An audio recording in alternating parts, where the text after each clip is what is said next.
Portugal. Sabe quando você está numa cidade e percebe que ela tem camadas?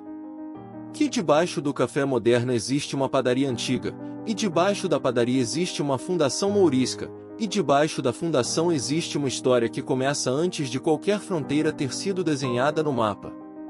Essa cidade existe em Portugal. Todas as cidades de Portugal são assim. Um país estreito e comprido na ponta ocidental da Europa, com menos de 92 mil quilômetros quadrados de território e pouco mais de 10 milhões de habitantes. O menor dos países ibéricos em tamanho, e ainda assim o que chegou mais longe. Literalmente mais longe. As caravelas que saíram daqui no século XV e XVI chegaram ao Brasil, à Índia, ao Japão, a Moçambique, a Macau. Por um momento, e não foi um momento breve, Portugal foi o país mais conectado ao mundo inteiro, com rotas comerciais que cruzavam todos os oceanos conhecidos e alguns que ainda estavam sendo descobertos. Mas não é só o passado. Portugal é um país que aprendeu a conviver com a grandeza que já teve e com a escala menor que tem hoje, sem amargura, com uma elegância particular. É um país que tem saudade no DNA, não como fraqueza, mas como forma de sentir o tempo. Que produziu poetas que o mundo inteiro lê. Que inventou uma música, o fado, que a Unesco reconheceu como patrimônio da humanidade. Que tem uma costa de mais de 1.800 quilômetros com o Atlântico, e que aprendeu a não ter medo do oceano porque foi ele que os levou ao mundo. Neste vídeo a gente vai fazer exatamente isso, sem ficar enumerando dados e datas, sem aquele tom de enciclopédia. Vamos caminhar por Portugal como se estivéssemos lá de verdade. Sentindo o cheiro de bacalhau assando numa travessa de barro numa rua estreita de Lisboa, ouvindo uma voz de fado descendo pelos telhados de Alfama numa noite fechada, olhando para o fim do mundo do alto do Cabo da Roca, com o Atlântico à frente e a Europa inteira nas costas. Chegou a hora. Vamos lá. Antes de entrar nos lugares, precisa de uma coisa. Porque muita gente conhece Portugal pelos clichês, pastéis de nata, fado, Cristiano Ronaldo, vinho do Porto. É tudo real, e nenhum desses clichês decepciona quando você encontra o original, mas há uma camada embaixo disso que é ainda mais interessante, e que fica invisível para quem passa rápido. Você sabia, por exemplo, que Portugal é o país mais antigo da Europa com fronteiras praticamente inalteradas? As fronteiras com a Espanha foram definidas no século XIII, em 1267, e quase não mudaram desde então. Mais de 750 anos com os mesmos limites, enquanto o resto da Europa era redesenhado por guerras, tratados e revoluções a cada poucas décadas. O português é hoje a quinta língua mais falada no mundo, com mais de 250 milhões de falantes nativos espalhados por 4 continentes. Um idioma que saiu de um rincão estreito da Península Ibérica e foi levado pelo vento das caravelas para o Brasil, para Angola, para Moçambique, para Cabo Verde, para Timor, para Macau.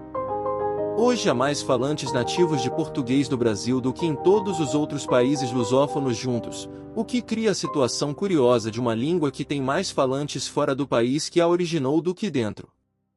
O azulejo não é apenas decoração em Portugal. É narrativa.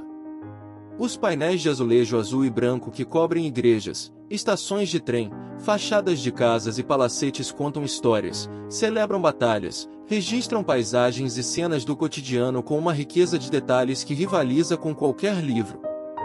A tradição veio dos mouros, passou pelos portugueses, foi influenciada pelos holandeses e pelos chineses, e criou algo completamente próprio ao longo de séculos. O pastel de nata tem uma história que começa num mosteiro. Os monges do mosteiro dos Jerônimos, em Belém, usavam claras de ovo para engomar os hábitos, e as gemas sobravam.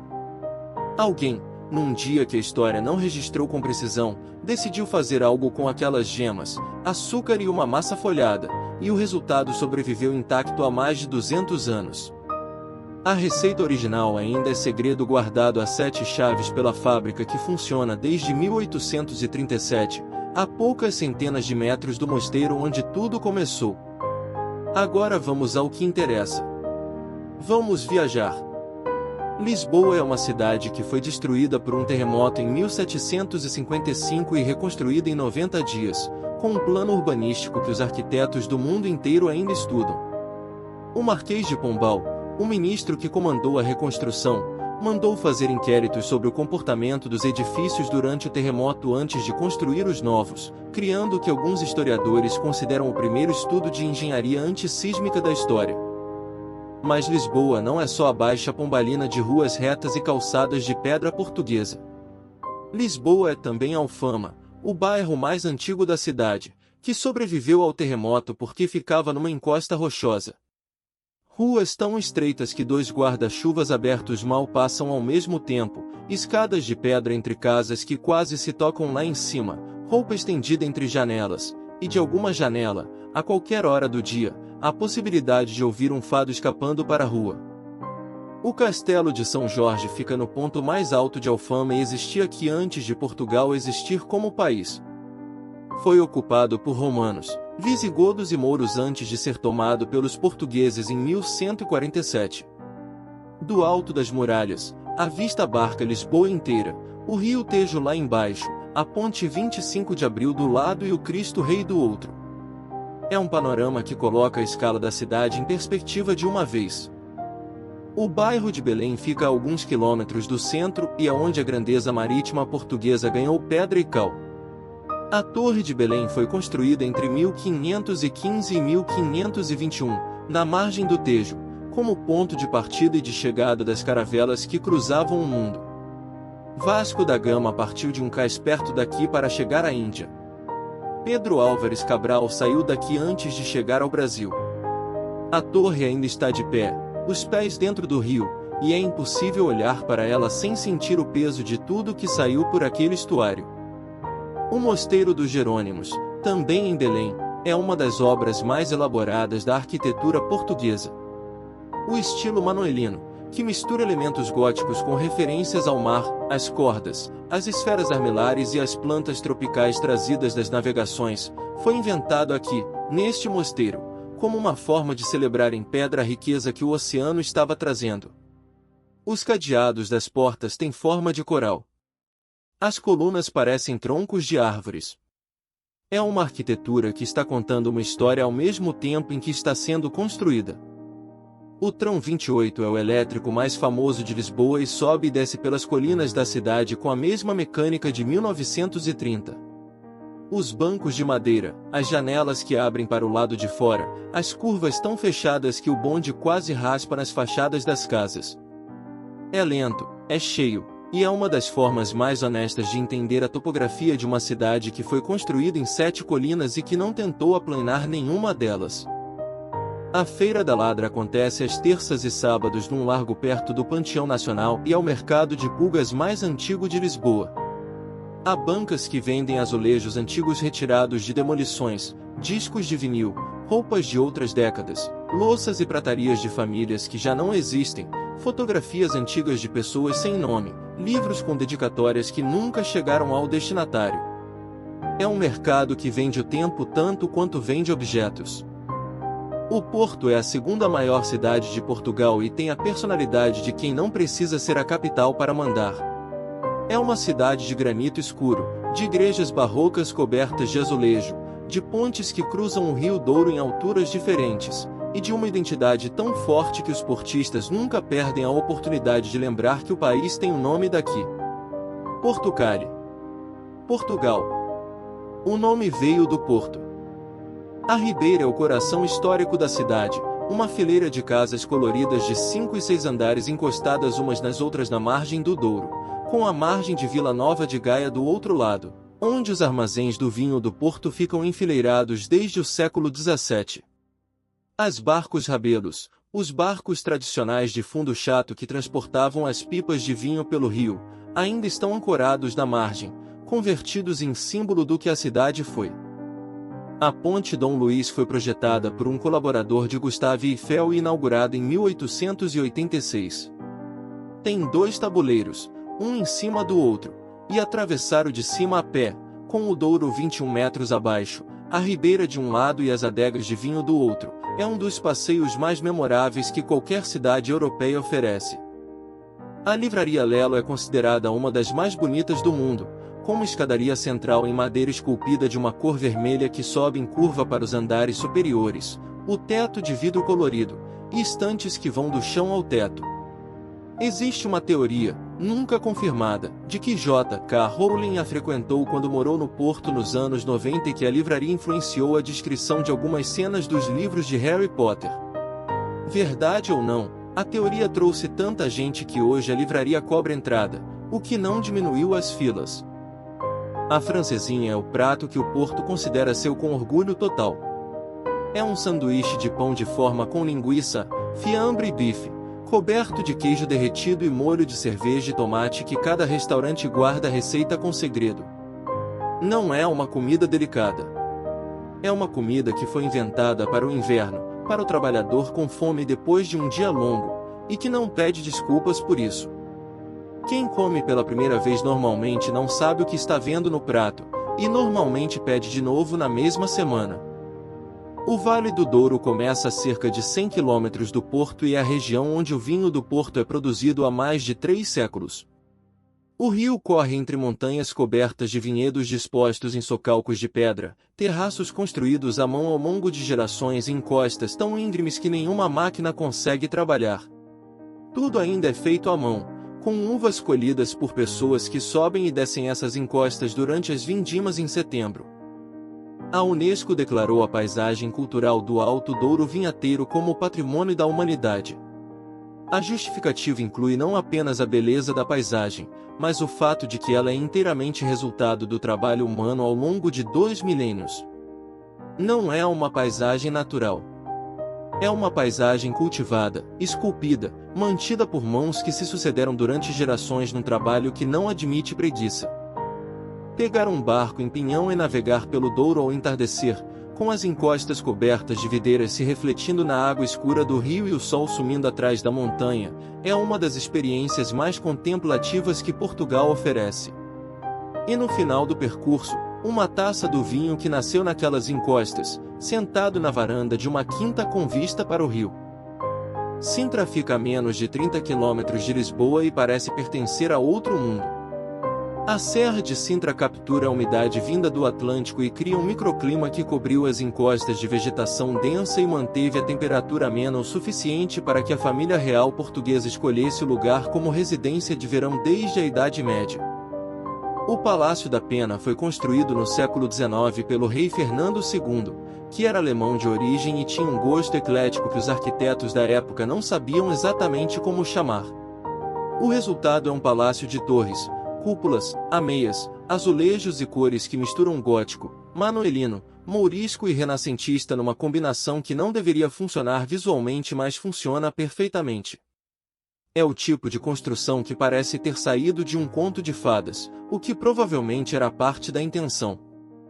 O Palácio de Monserrate fica mais abaixo na floresta e tem uma história que passa por um comerciante inglês rico, um poeta romântico chamado Lord Byron que visitou o lugar e escreveu sobre ele, e um industrial do século XIX que transformou o jardim numa coleção botânica de plantas de todos os continentes. O resultado é um palácio mouro no meio de uma floresta onde crescem juntas plantas do México, da Austrália, do Japão e da Nova Zelândia. O Cabo da Roca fica a poucos quilômetros de Sintra e é o ponto mais ocidental da Europa continental. Uma falésia de mais de 140 metros sobre o Oceano Atlântico, com um farol e uma cruz de pedra com uma inscrição que Luís de Camões escreveu e que resume tudo: aqui onde a terra se acaba e o mar começa. Não tem como melhorar essa frase. Camões já disse o necessário.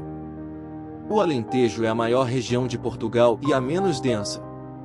Planícies que se estendem até onde a vista alcança, cobertas de sobreiros, os carvalhos de onde vem a cortiça, com as copas altas e os troncos de um vermelho alaranjado nos anos em que a casca foi retirada. Portugal é responsável por mais de 50% da produção mundial de cortiça, e a maior parte vem daqui, de árvores que só podem ser descascadas a cada 9 anos e que vivem em média 200 anos. Évora é a cidade principal do Alentejo e é um museu a céu aberto. O Templo Romano, construído no século I, ainda está de pé no centro da cidade com 14 colunas de mármore intactas. A Catedral Sé, do século XII, é a maior catedral medieval de Portugal. E a Igreja de São Francisco tem, no subsolo, uma capela dos ossos com as paredes literalmente forradas de ossos e crânios de mais de 5.000 monges, com uma inscrição na entrada que diz: "Nós ossos que aqui estamos, pelos vossos esperamos." As planícies do Alentejo produzem um dos melhores azeites do mundo, uvas que viram vinhos encorpados escuros, e criações de porco preto alimentado com bolota, a matéria-prima do presunto mais caro e mais apreciado da Península Ibérica.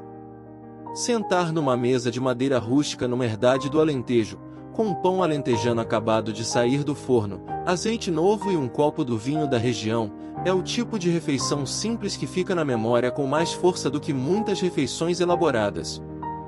O Algarve ao sul, o sol, o turismo de praia que colocou Portugal no mapa para o verão europeu. Mas antes dos hotéis e dos resorts, havia uma costa de falésias de pedra alaranjada esculpidas pelo oceano em formas que a água levou milênios para criar. A Praia da Marinha, a Praia de Benagil com a sua gruta que só se acessa por barco ou a nado, a Ponta da Piedade em lagos com as pilastras de pedra emergindo do mar como esculturas naturais. A Gruta de Benagil é uma caverna dentro de uma falésia, com um buraco circular no teto por onde a luz entra direto sobre uma praia de areia que fica no interior da caverna, inacessível por terra. É uma arquitetura que a água inventou sem querer, e que parece ter sido projetada para a fotografia perfeita. Milhares de caiaques, barcos e nadadores chegam até lá todos os dias no verão, e mesmo assim, vista de dentro, com a luz descendo pelo buraco no teto e o oceano entrando pela boca da gruta, continua impressionante. O interior do Algarve, a Serra Algarvia, é um mundo completamente diferente da costa. Aldeias brancas com chaminés decoradas, hortas de figueiras e amendoeiras, montanhas baixas cobertas de medronheiros, estradas de 2 pistas onde às vezes passa uma ovelha antes de passar um carro. É o Algarve que os turistas raramente encontram e que os portugueses conhecem bem. Os Açores são 9 ilhas no meio do Atlântico, a 1.500 quilômetros da costa portuguesa, que ficam num ponto onde 3 placas tectônicas se encontram. O resultado geológico é uma paisagem de vulcões, lagoas de cratera com águas de um verde impossível, fumarolas que soltam vapor do chão, fontes termais que aquecem o oceano ao redor, e uma natureza que parece recém-criada porque, em termos geológicos, é. A Lagoa das 7 Cidades, na ilha de São Miguel, tem 2 partes separadas por uma ponte, uma lagoa verde e uma lagoa azul, com cores distintas provocadas por diferenças na profundidade e na vegetação do fundo. Vista do miradouro acima, a cena é uma das mais fotografadas de Portugal, e uma das que mais decepcionam as pessoas que chegam esperando um filtro e encontram o original sendo melhor. A Lagoa do Fogo, também em São Miguel, fica numa caldeira vulcânica e só aparece quando as nuvens abrem. É uma lagoa que existe nos intervalos entre névoas, e parte do encanto é a imprevisibilidade. Você pode passar o dia esperando e não ver nada. Pode chegar ao mirante e encontrar a lagoa reluzindo no fundo da cratera como se fosse um espelho colocado ali de propósito. Talvez o segredo de Portugal seja exatamente esse. É um país que partiu para descobrir o mundo e ao voltar trouxe o mundo consigo. Que tem saudade não como fraqueza mas como prova de que viveu algo que vale a pena lembrar. Que construiu em pedra, em azulejo, em música e em poesia uma identidade que resistiu a terremotos, a crises e a séculos de transformação sem perder o fio que a conecta ao que sempre foi. Esse país estreito e comprido na beira do Atlântico, que olha para o oceano há 1000 anos, que foi ao fim do mundo e descobriu que não tinha fim, e que ainda hoje recebe quem chega com a mesma hospitalidade de quem sabe o que é depender da boa vontade do mar. Você pode passar uma semana lá e voltar com a sensação de que viu muito. Pode passar um mês e sentir que não deu tempo. Portugal é desses lugares que não esgota. Cada região tem um sabor diferente, cada cidade tem uma arquitetura diferente, cada aldeia tem uma receita diferente, e todas elas têm em comum aquela luz particular do fim da tarde que os pintores tentam capturar e que só existe aqui. E no fim, quando o avião decolou e a costa portuguesa some devagar com o Atlântico tomando lugar, o que fica não são as fotos. São as sensações. O cheiro de bacalhau numa rua estreita de Lisboa. A voz do fado descendo pelos telhados de Alfama. O vento frio do Cabo da Roca com o oceano lá embaixo. O silêncio das planícies do Alentejo. A luz verde da Lagoa das Sete Cidades entre as nuvens. Portugal fica em você. É isso.